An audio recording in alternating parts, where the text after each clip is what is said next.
They're together. They definitely are together. All right, we are, hold on once more.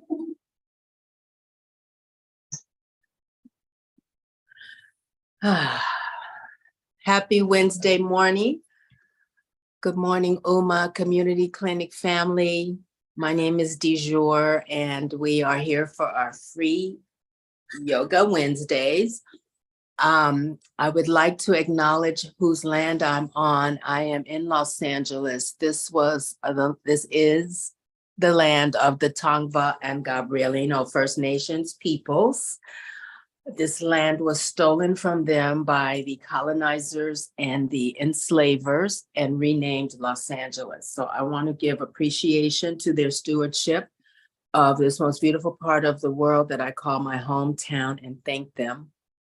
If it's your first time for yoga, we'll be doing yoga on a yoga mat or on the floor. Reminders are to take care of yourself. So if you have any injuries and I make a suggestion of doing a pose or a move and you know that's going to hurt you or re-injure you, please don't do that. Just maybe experiment in a more gentle way and see how things work. And then if it's okay, then you can do it a little more vigorously. Some poses may be, depending on what's, like my right arm had a break years ago. And so there's some things that I feel a little hitch when I move my arm a certain way. So I don't move it in that area. I just bring it a little in front of that weird sensation. So take care of yourself. If you need a break, please take a break. We'll be taking breaks together, but if you need one at a different point in the class, feel free to take care of yourself. Resource, we call that resourcing ourselves, taking care of ourselves in ways that only we know what we need. And as I say from time to time, we are our own best yoga student and our own best yoga teacher. So we want to be very mindful of our bodies. Yoga should not cause any pain. You may feel discomfort. You may feel, I've taught teens and children, this is weird, teacher. And I'm like, yeah, it's weird. Raise your right arm, take a breath. It's weird. It is weird. I agree. So it might feel a little awkward or whatever it could feel, but just pay attention to how you feel after we're finished. That's the part where you might notice, you might not notice changes in your energy level. If you were stressed, it might calm you down. If you were feeling really lethargic, it might give you a little extra energy and a little more pizzazz, a little more zip and zing. But just pay attention to that. I'll be offering variations as we go along, and variations means that I will offer you options within some of the poses. And so you get to try out what works best. Each of our bodies, the bone structure, the skeletons are totally different. My hip sockets might be facing forward, yours might be facing outward a little bit. Same with, shoulders and just the body in general. They're not all cookie cutter identical. And so I offer you these variations so that you can find the best fit and try them out and see what you think. We'll start with our grounding process. And grounding is the time we take to really orient ourselves into the space we're in. So I always use my experience with my tax man, not the man himself, but the process of doing income tax. I always owe money. And so when I'm in his lobby, I do a couple of these things just to calm me down. And so you can use these tools in any situation you find yourself in. Even just a relaxation process. If you're waiting, like sometime we have to wait and we might be waiting in a space or in a car. And instead of like thinking about all the things we need to do in the day, maybe just noticing some of the things around you. And that just kind of helps to stabilize the nervous system. So we'll start with noticing, I'm sitting on a stool. So if you're sitting up, great. Sitting on something, great. If you're on the mat, that's fine too. But if you're sitting on a whatever, for now, just noticing your feet touching the floor. If you're on your mat already, then noticing the bottom parts of you making contact with your mat or with the floor underneath you. So that could be, if you're sitting with your legs crossed, that could be the outsides of the legs, the ankle bones, the outsides of the lower legs, the calves, sides of the calves. You might feel them making contact with the floor. And so just noticing that. So as I said, I'm sitting on a stool, so I'm noticing my feet making firm contact with the floor. Having a look around your room as if it's your first time in there. So having a peek around at the things, the colors, the textures, the things themselves, the furniture, whatever's in there, just having an awareness of that. Maybe naming 3 things. So I'm going to name a plant, a picture in a frame, and there's some shoes over here. So I'm naming those 3 things. So just name 3 things you see. Then we'll move our awareness to this, our sense of sound. And so listening for sounds outside. We'll start outside first. And right now, it's pretty quiet out there, which is kind of a miracle. You may hear birds, neighbors, cars. Later in the day, the neighborhood is buzzing with the Amazon man or Amazon woman or Amazon person. Voices, children. Our children around here are not back in school yet, but their day is coming. I think in the next week and a half, they'll be back in. Rustling leaves. There's a tree out front. I don't know what kind of seeds it has, but the crows have been out there for 2 days straight harvesting. So on the ground, there's all of these pods and things. I mean, just in that area. So, but they're not out there. They must have ravaged the tree and they're gone now, moved on to another tree. But yeah, it's pretty quiet out there. So moving to the sounds inside the space. So I have my little water fountain running over there for the cats and the diffuser over here. You can hear the motor. They're real low, but I can hear the motor. So listening for inside sounds, and we move to our sense of taste. I'm so happy I have leftover iced coffee. It's not iced, but cold. So I have coffee flavor in my mouth. What do you have? Juice, breakfast, nothing, toothpaste. Usually my thing is toothpaste. I'm noticing your sense of taste. We'll move now to sense of smell. So there's a blend going on over there. I don't know what's in it, but I notice it. And then sense of touch. So here we're going to just do some tapping. So left hand on the right hand on your upper left chest near the shoulder. Just do some gentle tapping there on the left half of your chest with your right hand. Left shoulder with the right hand. So noticing not just tapping, but really feeling the sensation of the fingertips coming into contact with the skin and the muscle there. You might feel a little vibration that happens with each tap, especially on the chest part. It's kind of hollow, a little, not hollow, but not thick muscles up there. Let's change sides. So left hand, right side of the chest. And so this is our sense of touch, right shoulder. And then I'm going to get down on my mat. I have to rearrange things just a little bit. So that's orienting, and you can do it, you know, doesn't have to be a big show of things. You can just do it discreetly. Nobody cares. Nobody's paying attention, but you don't have to feel shy or weird. But it's a little self-care while you're out in the world. So here, let's see. There it is. Okay, so we'll start. I'm going to talk really quickly about the towel and the blankie. So sometimes sitting on the mat or kneeling on the mat, if we kneel, I don't know where we're going with this class, but sometimes it's hard on the bones of the knee, and the knees are they have a lot of moving parts in our knees and crunchy. There's hardly any fat around our knees typically. So sometimes when we're on our hands and knees, the floor is grinding into our kneecaps, and it's not the most delicious feeling. So you can use a towel if we go table pose. And then sitting on our butts, you can also use the towel or blanket under your butt to cushion the bones of the tush. They're called sit bones.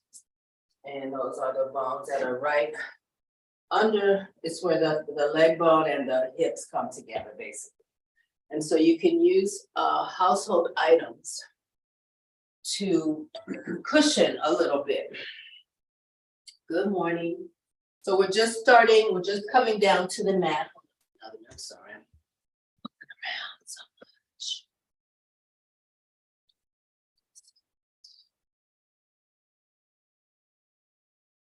Hey there, welcome back. Welcome back.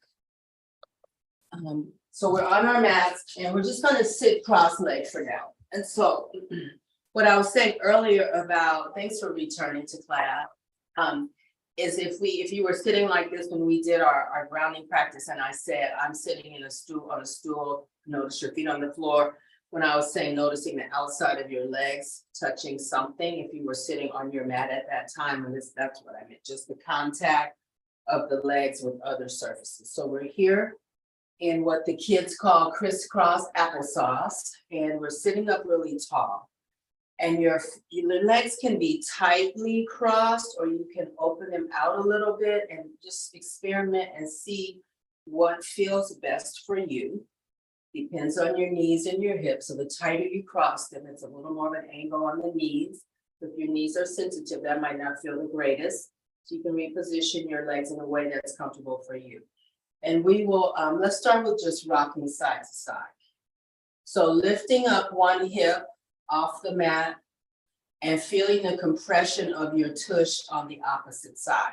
So we're not just rocking back and forth, but we're feeling that contact. And this can also be a tiny little bit like a massage. Just going back and forth. But noticing the sensation of the lifted butt, the air under there, the one compressing on the floor from the weight of your body going on the opposite side. And moving your breath. So we're breathing through our noses today, inhaling and exhaling through the nose. And then coming back to stillness, drop your chin down towards your chest and hold there. Just look down, and if you're comfortable to close your eyes, you may close your eyes.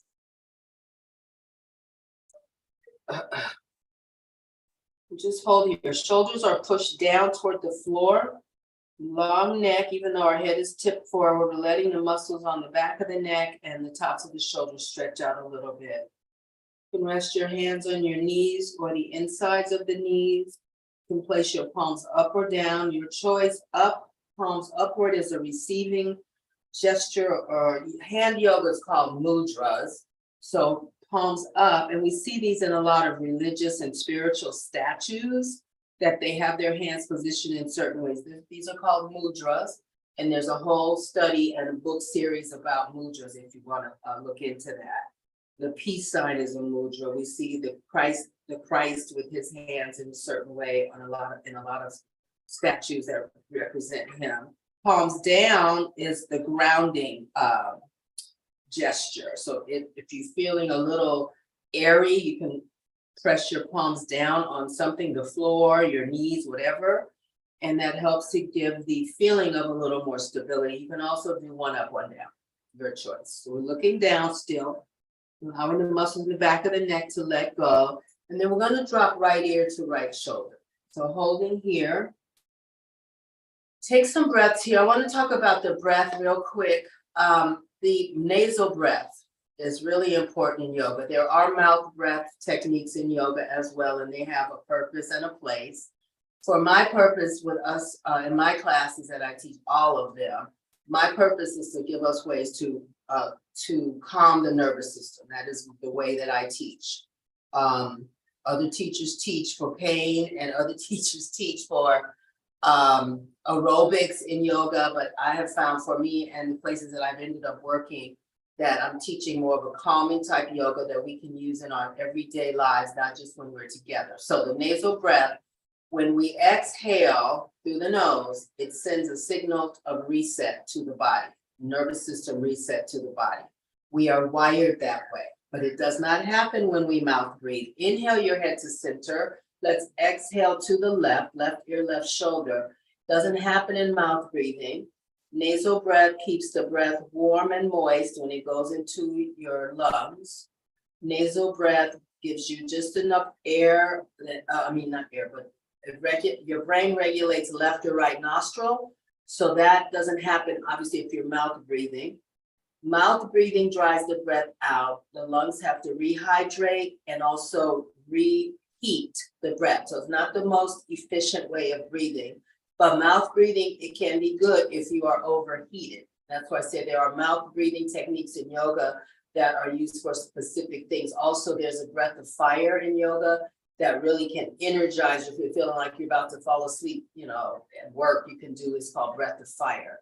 Inhale up, head up to center. Let's go right side, exhale. We'll go in real time. Inhale, center, exhale, left side. So we're loosening up the muscles on the sides of the neck. Inhale to center, exhale to the right ear. Inhale, center, exhale, left ear, left shoulder. Inhale, center, right ear, right shoulder. Inhale, center, left ear, left shoulder. Hold here. Turn your head, look toward the floor on your left side. And so this turning of the head pulls in different muscles around the neck that we weren't hitting when our head was just tipped to whatever ear. And then inhale, center, turning your head all the way to the right, look down. Hold here, breathe. So that's the story of the breath, the nasal breath, why I teach it. And also when you mouth breathe, the hair in the nose catches a lot of debris. Inhale to center, turn to the left, look down. The nasal hairs collect a lot of debris. Some of it we don't even see, and it keeps it from going into the lungs. Mouth breathing does not do that. You're sucking in all sorts of pollution and things. Some of it you can see. Inhale to center, exhale, look down to the right. And so this is another benefit of using your nose to breathe. Literally, those hairs collect a lot of trash that we would otherwise inhale into our lungs. Come back to neutral. Turn your chin to the right, hold here. Cut your eyes as far right as you can. So eyeballs to the right corners of your eyes. And then look to the left. Head stays to the right, eyeballs to the left corner. Inhale, eyeballs to the right. Exhale, eyeballs to the left. One more time, inhale, eyeballs to the right. Exhale, eyeballs to the left, come center. And so those are eye exercises, moving the eyeballs left to right, right to left, strengthens the muscles around the eyeballs, ocular muscles, also up and down, up, down, up, and also circling just with the eyeballs helps to strengthen your eye muscles. So if you work on computer or the phone or whatever, your eyes start to feel tired, you can do some of these eye exercises that will eventually help to strengthen the muscles around your eyeballs, the muscles that operate the eyeballs. Let's turn chin to the left shoulder, cut your eyes to the far left. Hold here, take some breaths. And then inhale, eyeballs to the right corner, head is still turned to the left. Exhale, eyeballs to the left corner. Inhale, eyeballs to the right corner. Exhale, eyeballs to the left corner. Last set. Inhale, eyeballs to the right. Exhale, eyeballs to the left. And then come back to center. Bring the left hand to the right knee. Let's stretch out the legs and shake them out a little. And then recross. Put the other one in front or on top. Left hand, right knee. This is spinal twist. Sit up really tall and twist your torso to the right. You can use the right hand, flat palm to help you turn. Right hand on fingertips to help you turn. Right hand wrapped around you to open up the shoulder cap muscle. So wrapping the right hand around you, where the right fingertips end up near the left hip, somewhere near the left hip. Twisting to the right, sit up really straight, twist and breathe. Use your breath, your nasal breath here.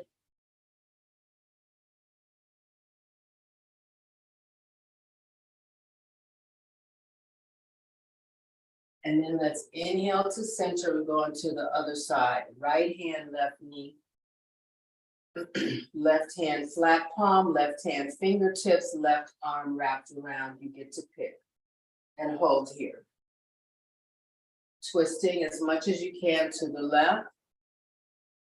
Breathe slowly.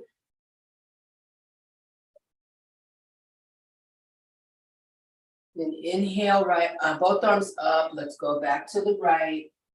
Hold here, exhale, then continue to breathe. And we're gonna move the head left and right. A little more neck movement here to add on to what we've done already. It's back and forth with the head. Chin to each shoulder. And then inhale, arms up. Exhale, twisting to the left again. Continue your regular breathing and moving the head left and right.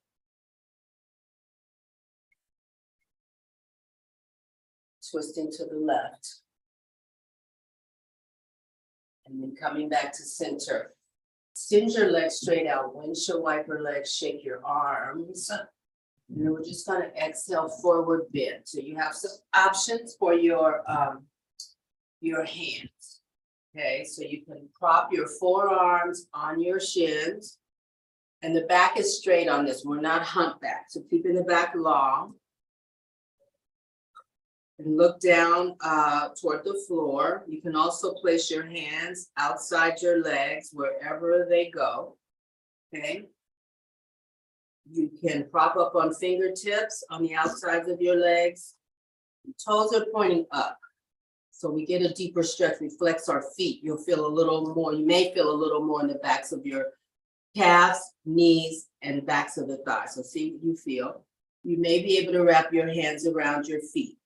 On the outsides or the insides, it doesn't matter. Try it out. You can hang onto your ankle. So pick the place that you feel the most stretch in your low back. It'll be different for each of us. And we're gonna hold here. Lift the chest up a little bit so the spine stays long.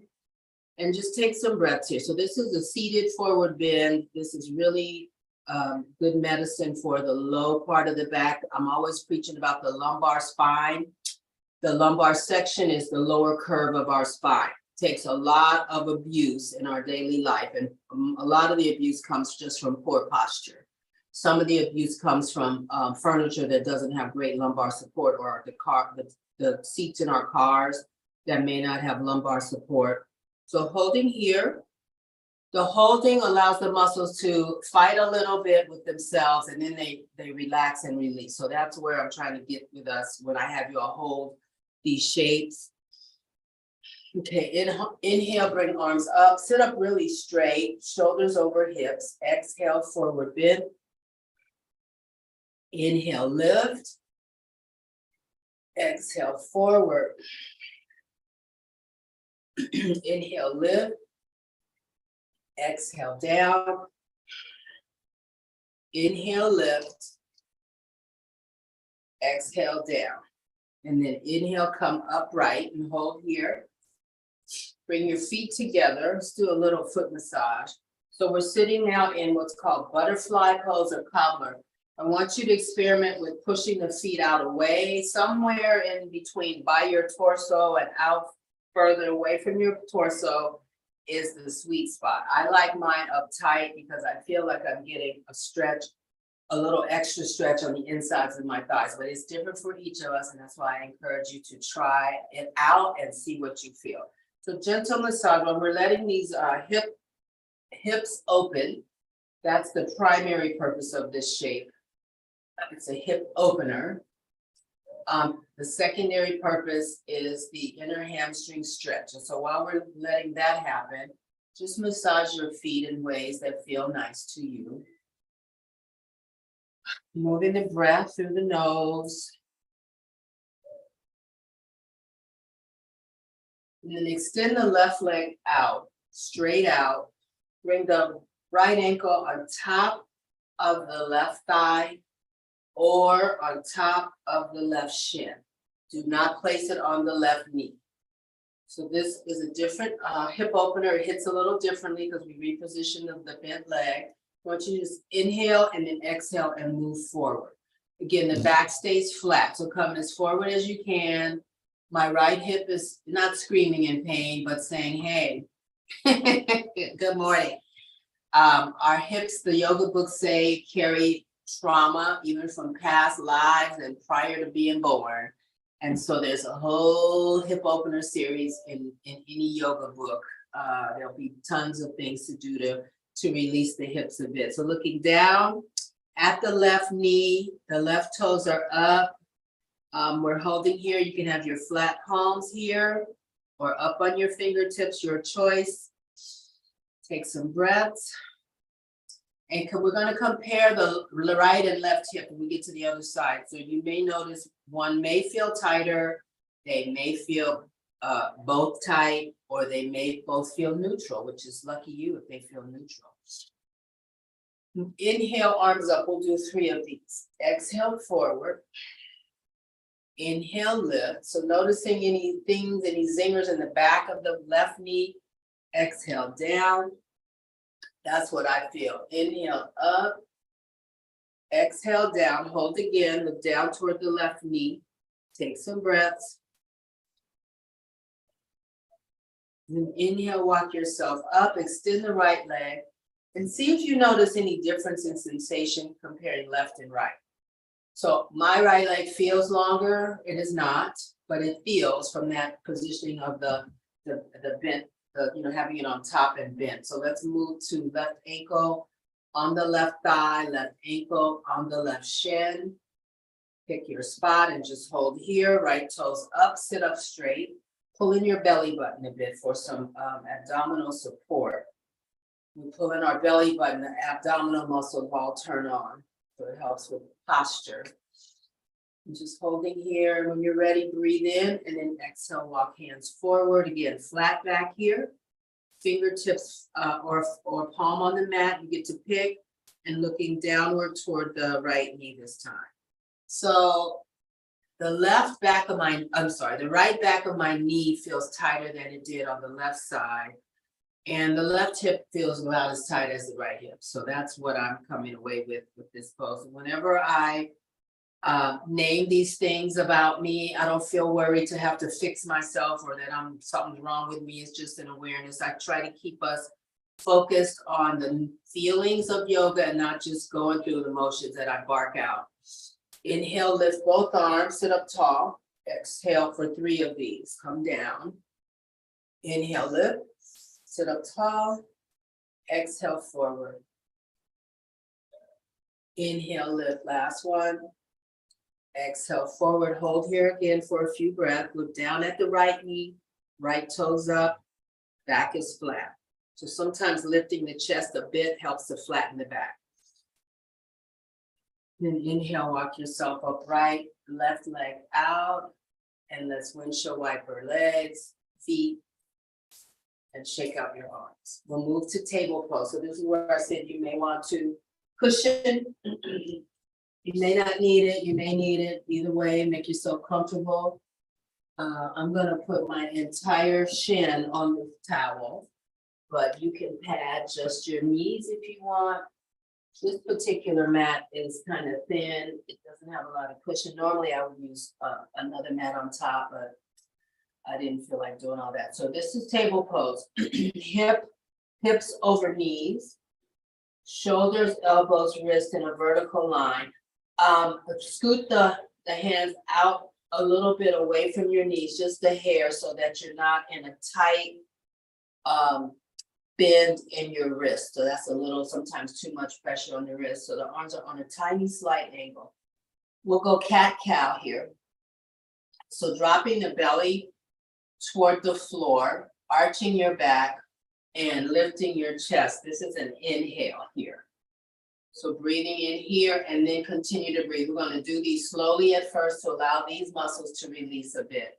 So back is arched, chest is lifted, and regular breathing here.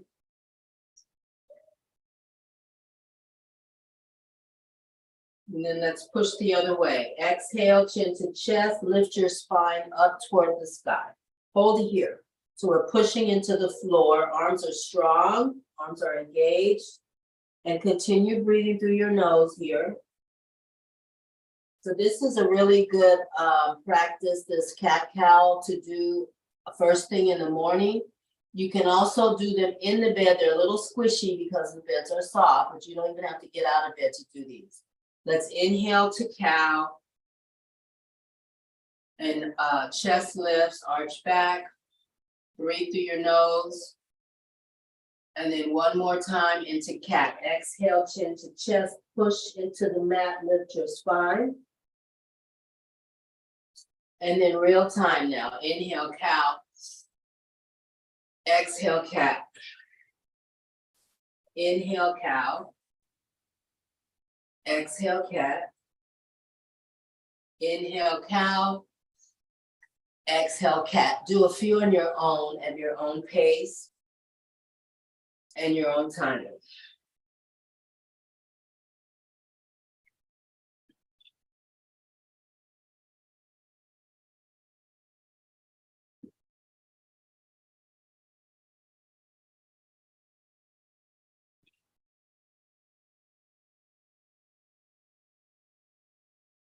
Okay, come back to stillness. We're going to do a balance here. You can extend your left toes out onto the floor behind you with your left leg straight.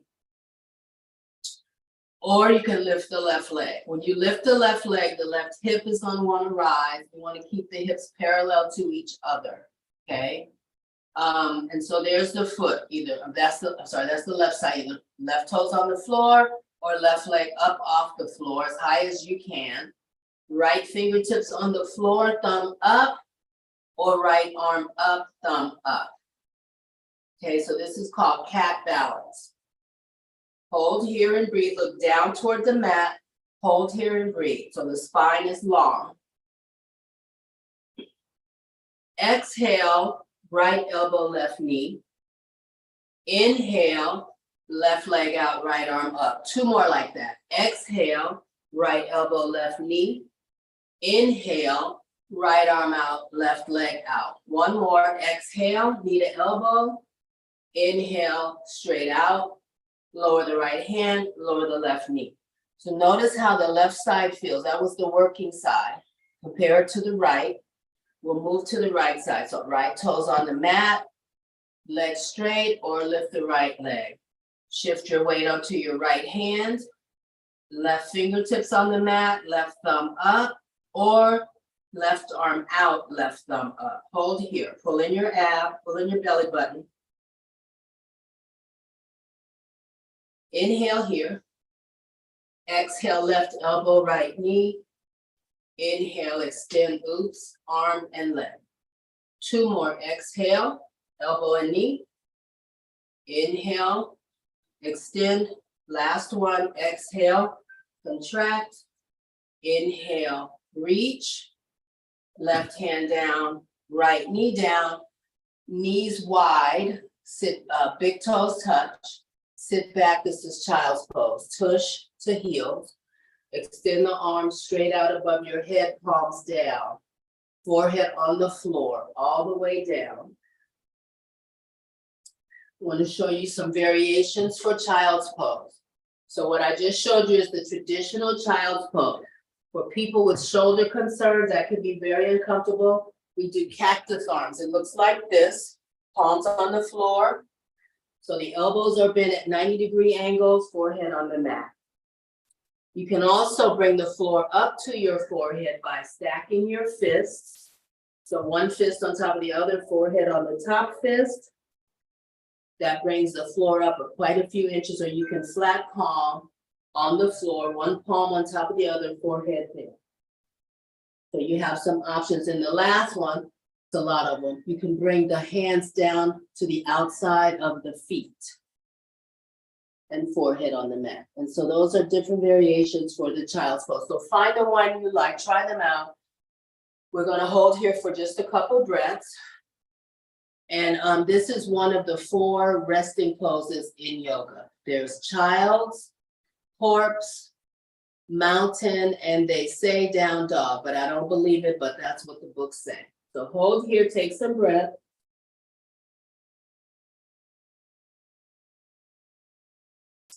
And then let's move back to table.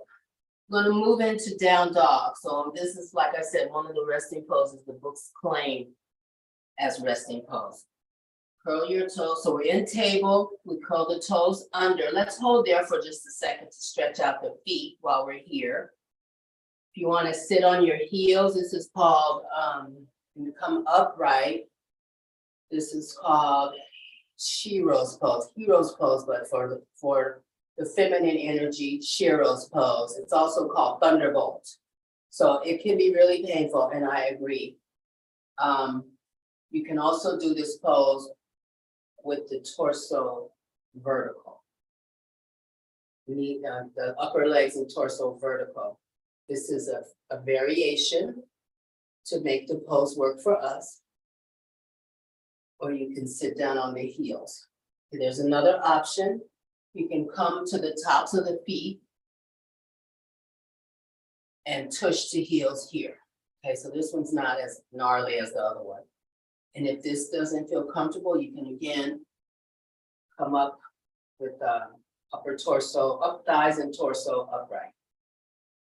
Okay, so coming back to table after all that, let's tap the tops of the feet. This is our reward. And then we'll set up now for down dog. So curling the toes under, we're gonna inhale, lift the tush. Readjust your feet so that you're comfortable. So some people like their feet tight together. I don't like that for me. I like mine separated a bit. So you figure out what you like. Try to lower the heels toward the mat. That stretches out the calf muscles. Okay, hold here. Breathing through your nose, so control your breath. Slow everything down. Lift your left leg up as high as you can. Three-legged dog. Exhale, left foot down. Inhale, right leg up. Exhale, right foot down. Inhale, left leg up. This time, left toes touch right knee. That's an exhale. Inhale, left leg up. Same thing. Exhale, left toes touch right heel. One more. Inhale, lift left leg. Exhale, touch right heel. And then step onto the left foot. Inhale, right leg up. Exhale, right leg down. And then inhale, right leg up. Right toes touch left heel for 3. Inhale, lift. Exhale, touch. Inhale, lift. Exhale, touch. Right foot on the mat. Come down to table. Move into child. So knees separate, big toes together, and come down into your preference of the child's pose. I showed you all the variations.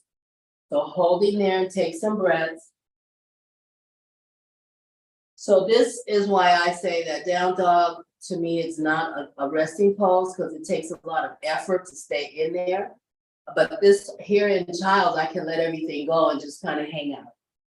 So coming back to table, going back to down dog. So the toes curl under, inhale, lift your butt. And then we're walking our hands back to the feet, knees are bent. So I want you to hold here in a forward fold. And this allows the muscles in the back of the thighs and the whole back leg to stretch. So you can straighten your knees if that's an option. Keep them bent if you'd like. Over time, it does get easier to straighten the knees out. So if you can't do that today, it's not a big deal. Bend them. Make the yoga work for you.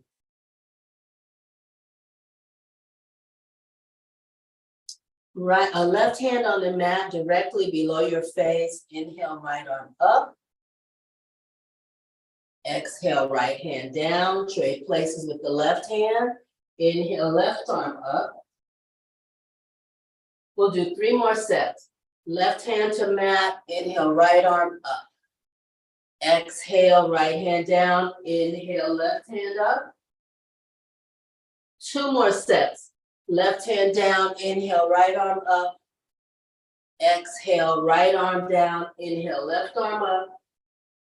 One more, exhale, left hand down, inhale, right arm up.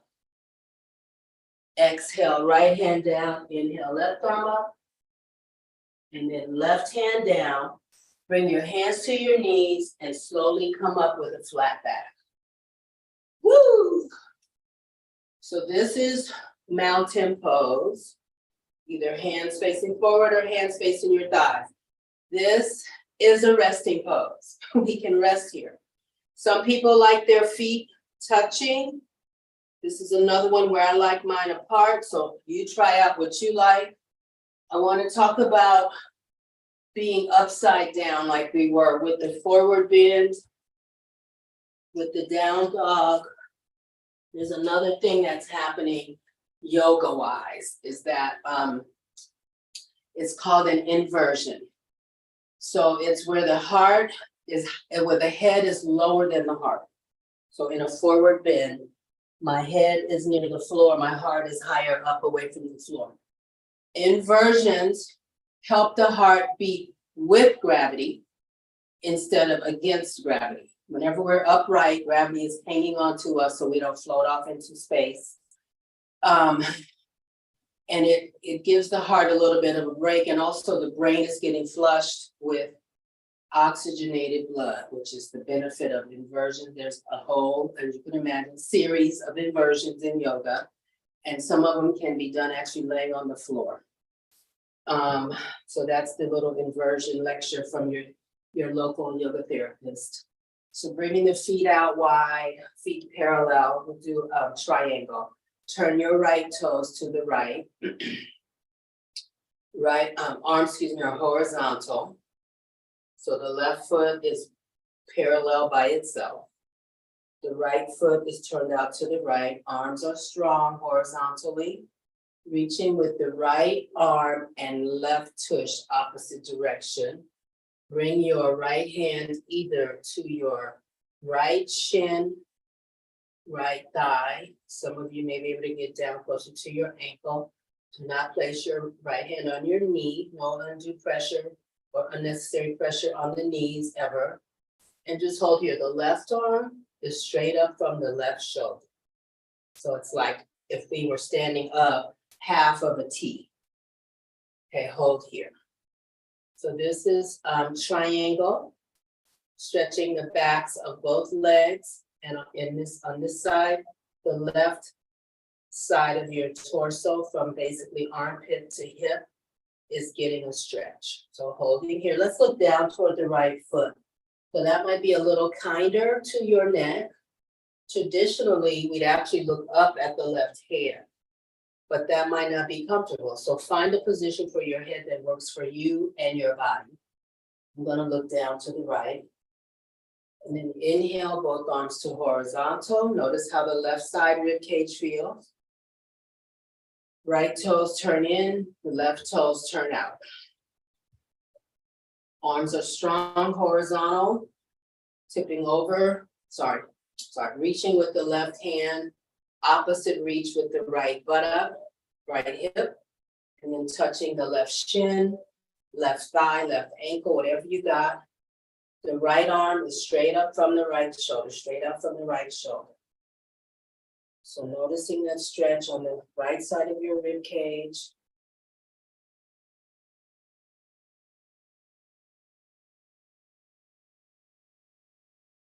Take some couple more breaths.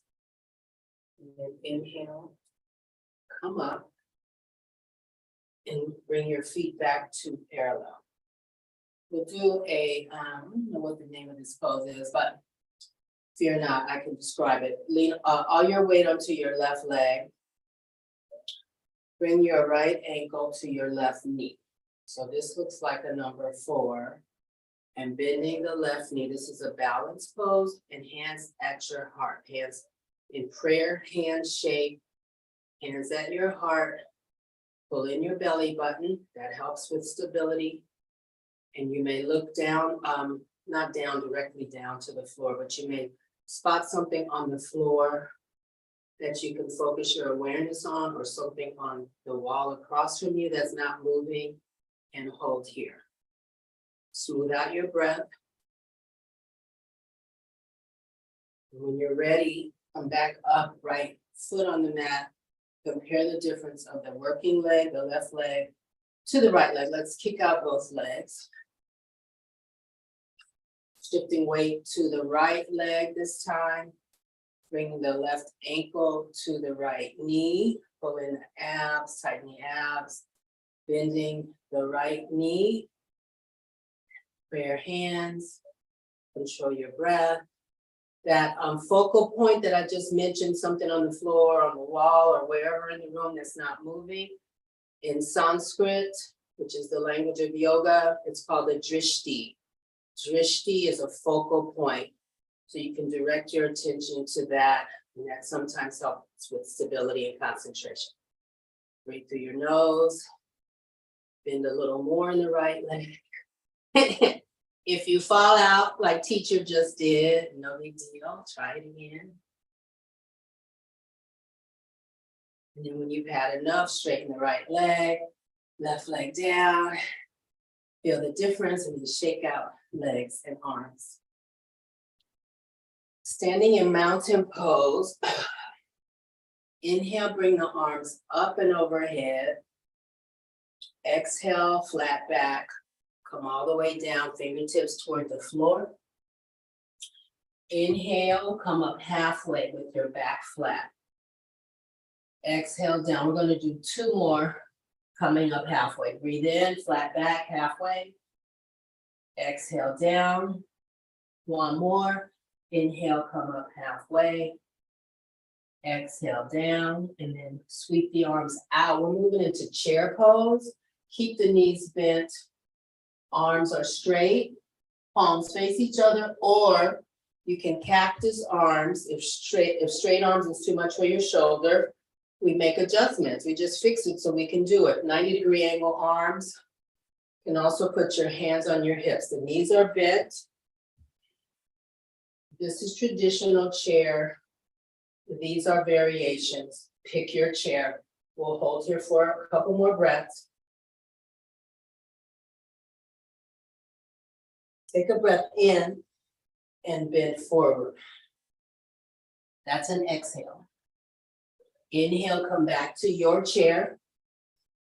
Exhale, forward. Inhale, come back to your chair. Hold here. Breathe.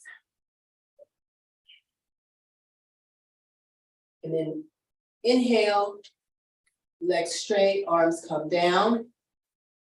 Bring your hands in front of your heart. It's a relief to stand up. Sweep the arms out.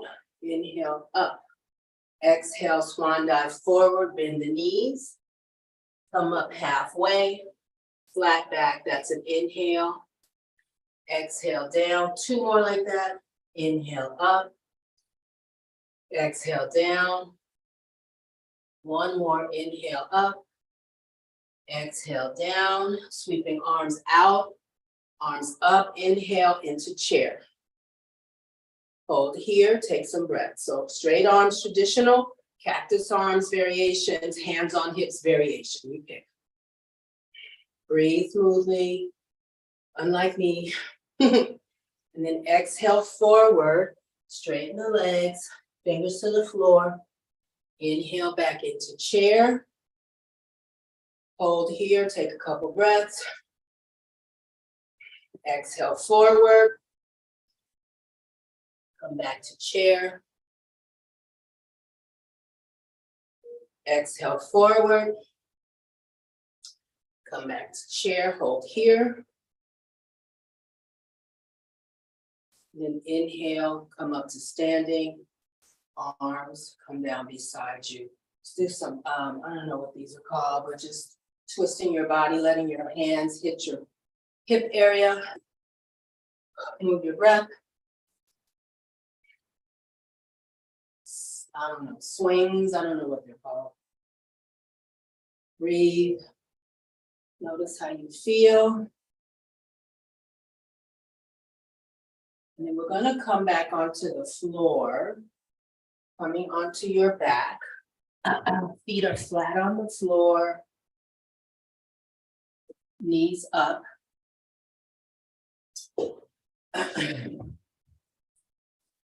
And we're going to windshield wiper the knees. So we're here. The arms are away from your torso, palms up, and we're just moving both knees in the same direction. Doesn't matter which side you start on. And you might feel a nice release on the front of the top thigh, depending on what side you're on. There's a nice thigh stretch that happens there. Look for that. The next time your legs go to your left, just let them hang there to the left. The knees are bent. The way I feel, my outside of my left leg is not quite touching the floor. My inside right arch is touching the floor. So my foot is turned where it's inside of my right foot is touching the floor. Hold your, so this is a spinal twist. And there's a whole series of spinal twists in yoga. I talked about this earlier. Gravity pulls us down. These spinal twists, which we can do supine on our back, standing, sitting, sitting on the floor, sitting in a chair. These help to re-lengthen the spine. So the spine gets compressed throughout the day. These are really good for people that work at a desk to do these, but do it seated in the chair at work. And then inhale, knees to center, and then exhale, both knees to the right, and hold here. So just letting the weight of the legs deepen the twist.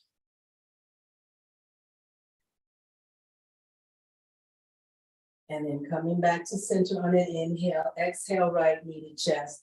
You can keep the left foot on the mat, or you can extend the left leg out, your pick.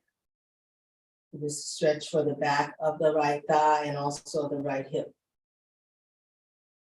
And then right foot on the mat. That's an inhale. And then exhale, left knee to chest. And the right foot can stay on the floor, or you can extend the right leg out. Stretch for the left buttock and the left hip open. And then extend the left leg, both legs all the way out. We move now into corpse pose. Shavasana is a dual meaning word in Sanskrit. It means corpse pose, which is one of the other resting poses in yoga. We've done all four. So this is the fourth one. Corpse pose is a resting pose. Shavasana means corpse pose, and Shavasana means final relaxation. So it has a dual meaning. So final rest is the end of the yoga class, where we allow the energy that we've stirred up to basically move around our body and settle in an even, equal way. It is a very important part of class. I've been in classes where people start to leave, not necessarily my class, but they start to gather up and leave during this point. It's the most important part of a class, even though we're just laying on the floor. And my teachers have told me that over the years when I was not yet a teacher, when their students would start packing up because they have stuff to do, that this was the most nutritious part of the yoga class. And so you may do Shavasana on your back. You may exhale your knees to your chest and turn onto either side and do side corpse and use the bottom arm as your pillow. You may do Shavasana seated, standing. And I was at a class where a kid started knitting during Shavasana. That's how he spent his time in final rest. So whatever works for you. So just noticing the parts of you that are touching something else.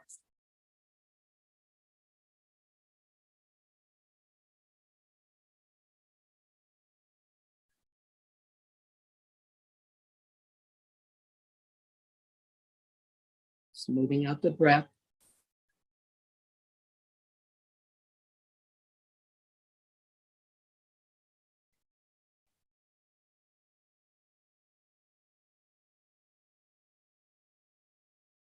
Allowing yourself to sink into the earth. Allowing yourself to be held by Mother Earth.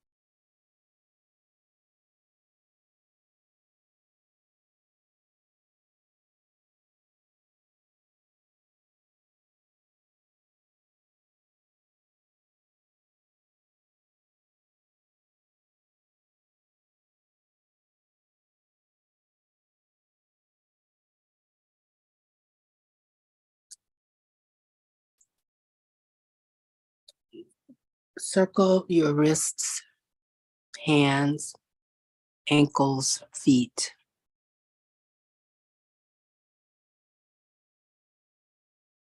Take a big breath in and stretch your body.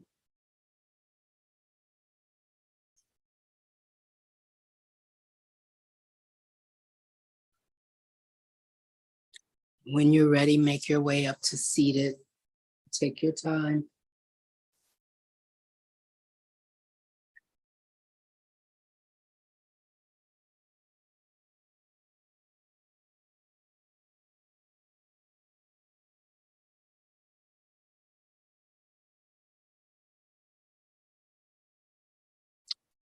May you be happy.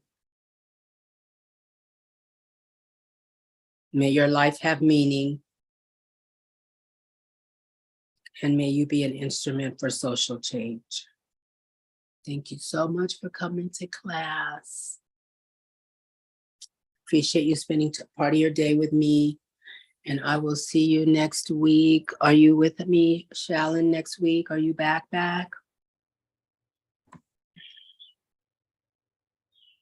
Shallon stepped away. Hi, thanks for coming back. I hope you enjoyed class. Thank you, Mel. Thank you, DeJur. You're welcome. Another lovely class. Thank you so much. Have a beautiful day. I'll see you next week. You too. Thank Sounds you. good. Bye, everyone. Have a good Bye. day. Thanks for coming. Bye-bye.